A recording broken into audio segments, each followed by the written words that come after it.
Andrew Plitt here with andrewplitt.com. In this video, we are continuing our Taiji silk reeling series. And in this video, I'm going to show you another exercise that you can use to start to develop your silk reeling skills and eventually start to refine them. If you have any questions, please put them in the comments below. Let's go ahead and get started. So in our last video, what we talked about was how the spiral in the leg functioned in each individual leg. In this video, we're going to see how we combine the motion, because there are movements in Taiji where you're standing on one leg. That's something that happens quite frequently.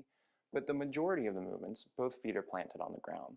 And so the reason that silk reeling is important in Tai Chi is because it coordinates the motion of the body so it can move very efficiently. And it's supposed to eliminate any extra tension in the body that's built up from inefficient movement.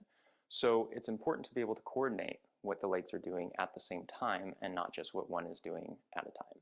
So the previous exercise, very important, very useful, but now we're going to integrate it with the other leg at the same time. And something I want to point out in this video is that the majority of the time, both legs are going to be turning either toward the right or toward the left. So I'm going to have, if I'm turning my body to the right, I'll have an outward spiral through the left leg. That's what we did when we were in the previous video. We were expanding and turning out. So if I have my feet separated and I'm here, what I'm doing is expanding and turning out that leg, and you can think of it from the lower dantian pushing down into the ground and helping my body go in this direction. But that's not the only leg touching the ground. So what this leg is going to be doing is it's going to be turning to the left also by drawing up and rotating in.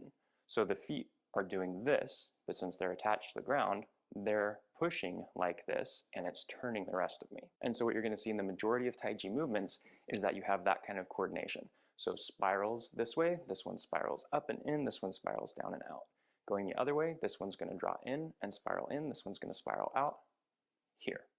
That coordinates what's happening with the legs and the body so that everything's working together. If I was trying to spiral out with both legs while I'm turning to my left, then what's going to happen is I'm going to build up a bunch of tension in this leg because it's fighting what's happening with the rest of the body.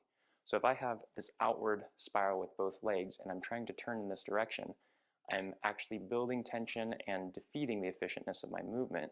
And that's going to be a great spot. If I was doing push hands with someone, they're going to be able to find that tension and use it against me. So being able to coordinate the motion of a spiral out and a spiral in at the same time is super useful. However, there are times, as I've talked about in previous videos, where both feet are going to have the intention of spiraling out or both feet are going to have the intention of spiraling in. And the place where you see this the most is going to be like at the beginning and the end of the form.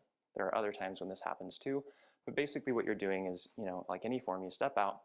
As you expand up, the feet have the intention of rotating out. Now what you're not wanting to do is build a bunch of tension in your legs and like try to push them out, but you have the intention of opening and expanding out. The legs intention spiral through is like this. Spirals down as you expand up.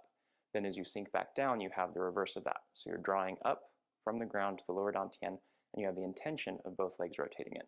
So if I was to actually do what the intention is, as I stand up, my legs would do this, and as I sink down, my legs would do that. So it would be this and this. So it's not something that you see expressed in the legs, but the intention is there. So the first exercise we're going to do is just our basic opening move of Tai Chi. We're not going to bring the hands into it, so we're not going to be coming up and coming down with the hands. We're going to leave the hands out of it because all we're focusing on right now is the legs. So you can start, if you want to, like you're starting the form, bend the legs, step out to the side, shift your weight so it's even between both legs. Make sure all of your structure and your alignment is correct. You're going to expand up and have the intention of the spiral down through the legs. Don't twist the knees, don't twist the ankles, it's about intention. Draw in from the ground, have the intention of spiraling in toward the lower dantian. Again, don't twist things, have the intention. So spiral out, spiral in.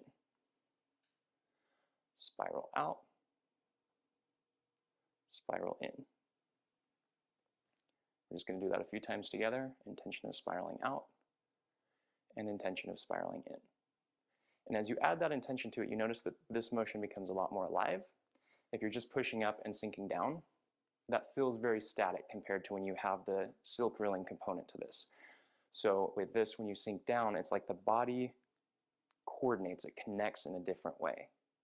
And as you push up, it coordinates and it connects and things engage in a different way. And it feels more alive as a motion instead of just standing up and sinking down. So we're going to do that a few more times. Sink down, draw in, rotate up. And you don't have to do anything with your hands. I'm just moving my hands so that you can kind of get an idea of what the spiral is doing. And then it spirals down.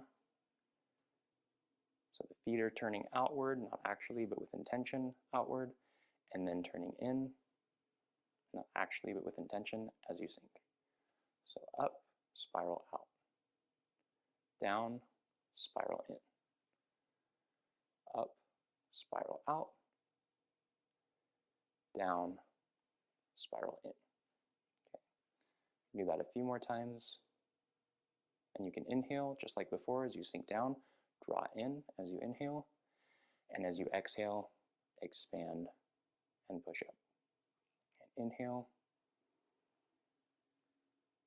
And exhale. And inhale.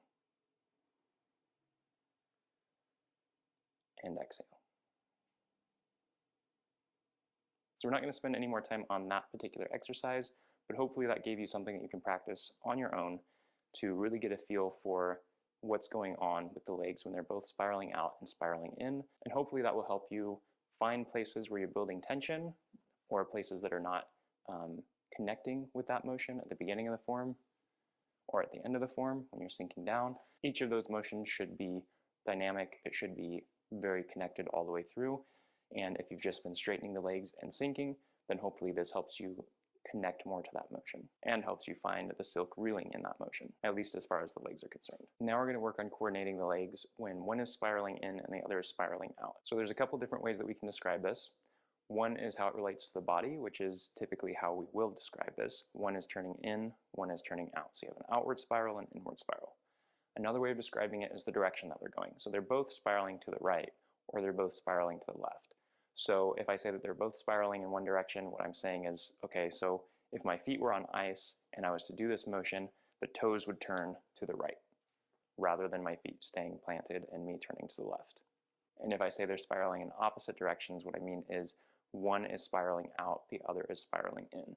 So I'll try to keep this as clear as possible as I talk about it, but if I mix those up a little bit, that's what I'm referring to, just so it's all clear from the start. So for this exercise, you're going to go ahead and stand with your feet in a wider stance. It doesn't have to be as narrow as shoulder width, but it doesn't have to be super wide either, somewhere that's comfortable for you. You want to make sure all of the alignment, the weight distribution, everything that we've talked about in previous videos is in place.